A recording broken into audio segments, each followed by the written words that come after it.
Ошонун заказы менен эми силер дагы бир нерсени аткарабыз деп отурасыңар.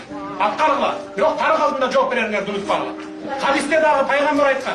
Сени ким кандай жазага тарткан болсо, сен өч алыш үчүн ошондон ашырба деген. Биз ашырбайбыз, бирок биз кандай кордук көрсөк ошончолук кордук көргөзөбүз. Мен өзүм ошондой принципиалдуу адаммын. Bir позициямдан кайтпайм. Мына мени канадалык шылуун еврейлер сатып алабыз деген 100 миллион долларга. Сатылган эмесми? Азыр дагы сатылбайм. Мына Камчыбек Башиев айткандай сынбаймын, аягына чейин жатамын. 5 жыл жатам. Канча берсең канча бергиле. Бирок тарых алдында жооп берериңерди унутпаңдар. Башым алган болсо мен ар бир эмеге көргөзөмүн ошону.